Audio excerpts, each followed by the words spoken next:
Now, on 105.9 FM and streaming worldwide on the WMAL app. O'Connor and Company.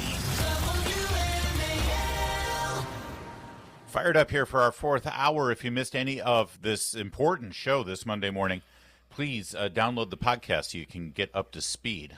Coming up in 30 minutes, we're going to speak with the chairman of the Republican National Committee, Michael Whatley, about, well, the disintegration of the DNC after the reports last week. They're in big trouble over there. We'll get into that coming up in a bit. It's Larry O'Connor with Look at There. It's Julie Gunlock. Good morning, Julie. Good morning. And joining us right now, longtime listeners of this program will recognize Caroline Glick. She's often joined us for her observations on U.S.-Israeli relations, and she's now actually the international affairs advisor to the Prime Minister of Israel, Benjamin Netanyahu. Here I am, still a radio host, and you're up there, advising the Prime Minister. Caroline Glick, thanks for joining us.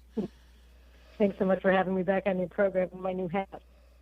How are things in Israel after the successful airstrikes coordinated by the U.S. military? Well, we're very elated by the results of the Operation Rising Lion and the U.S. participation in it for the destruction of those three very key nuclear sites in Iran. So we're very elated by that, but we're still, very careful with our what do you say? Just very focused on the mission. We still haven't accomplished it completely, but we're very relieved. Particularly in the aftermath of the U.S. assault on Fordo and Isfahan. These were very, very hard targets to reach, and so people can sleep here now. And we're also very, very gratified by the incredible partnership between President Trump and Prime Minister Netanyahu and the extraordinary leadership, the epic leadership, really, that they've been exercising in support of this mission and protecting Israel and protecting global security from this menace. Since Saturday night, have there been any other missile launches from Iran that have penetrated into Israeli territory? Yes, there have been. In Tel Aviv, in the Tel Aviv area, in the Ashdod area today. Absolutely. We continue to absorb missiles, but, there are fewer coming in, fewer being shot out because we destroyed a lot of their launchers as well as their industrial capacity and the missiles themselves. We've destroyed a lot of their launchers so that it's more difficult for them to move around the missiles and launch them undetected and to launch them at all. So that's the second half of the mission. The first part is to destroy Iran's nuclear installations. It's largely done, and now we're going after the missiles and the missile launchers and their industrial capacity. We're continuing to do that.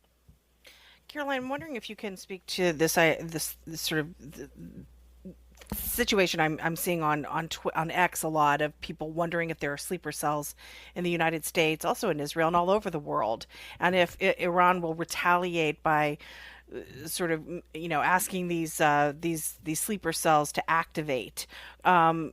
What's the intelligence on them? Obviously, can't say everything here, but what are your thoughts on that, at least?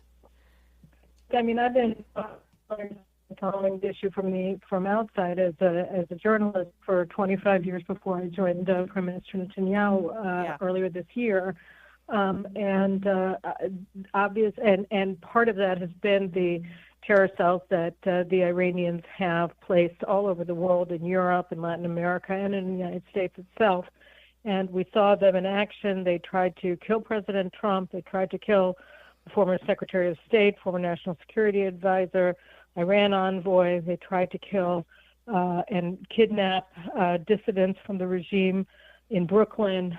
They tried to blow up a restaurant in Georgetown. So, the Iranians and their terror cells are very, very active and have been for years in the United States. And I think it's important to point that out because federal law enforcement has been able to block those attacks from taking place, and under the capable hands of the Trump administration, I think that the U.S. leadership is being very vigilant on this. But I think that the U.S. itself put out an advisory for Americans worldwide that you have to be vigilant in protecting yourself against terrorism. So I think it's always important to keep your eyes open and see if there are anything that looks suspicious. Certainly we've been doing this in Israel for decades and decades. But all in all, The idea that this is America's fault or Israel's fault is I think unfortunately it's sort of an undercurrent in these claims.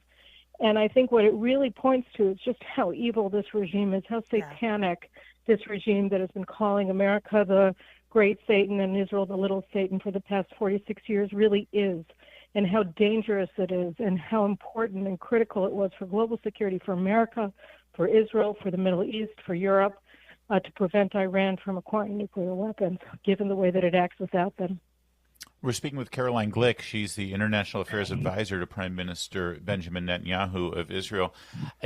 Caroline, if you can, looking sort of forward, I think that a lot of people, you've seen the president mention over the weekend on Truth Social, mentioning regime change, make Iran great again.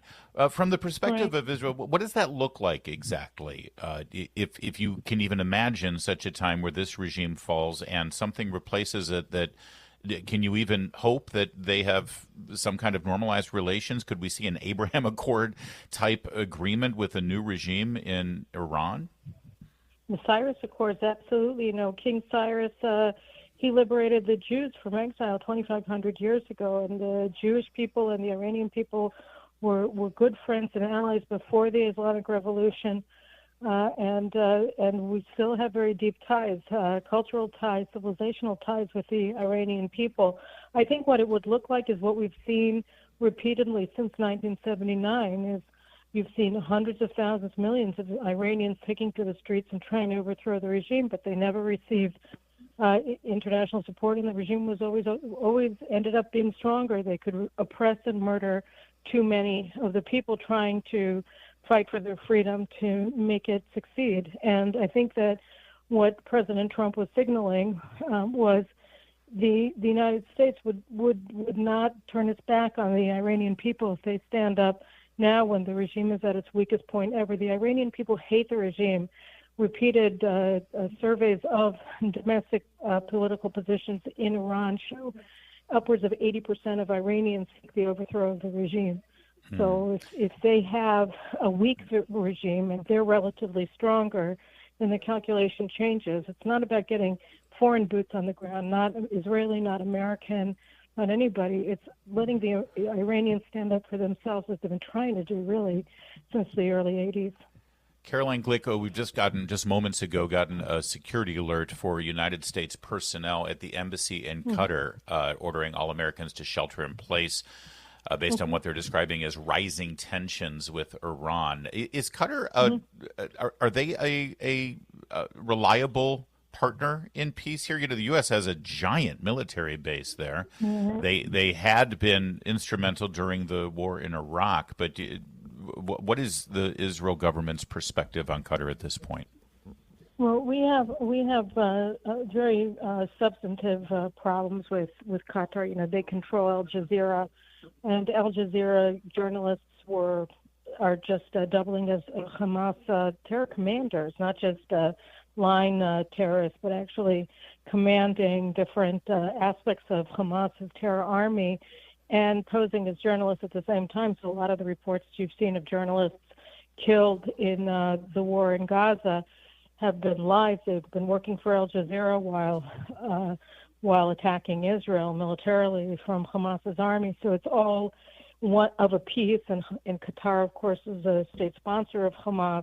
They're a very close ally of Iran.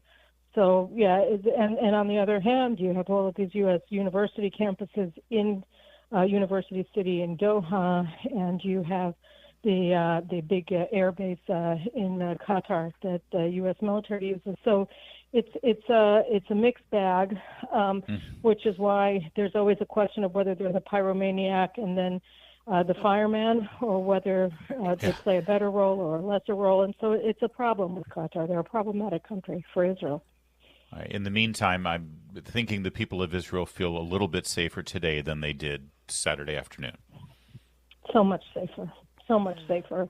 I mean, we've been carrying the specter of the weight of the specter of a nuclear holocaust coming from Iran on our heads for decades, and it's been taken away. And the extraordinary leadership of President Trump and courage of Prime Minister Netanyahu in taking these kinds of incredible decisions that are so hard and demand so much courage. And it's our military and intelligence agencies in Israel that enabled Prime Minister Netanyahu to do it, because they prepared the plans and they have the people on the ground in our air force and on the ground in Iran and beyond that give the confidence to our policymakers that they can make historic decisions and know that it is a calculated risk. It's not a gamble.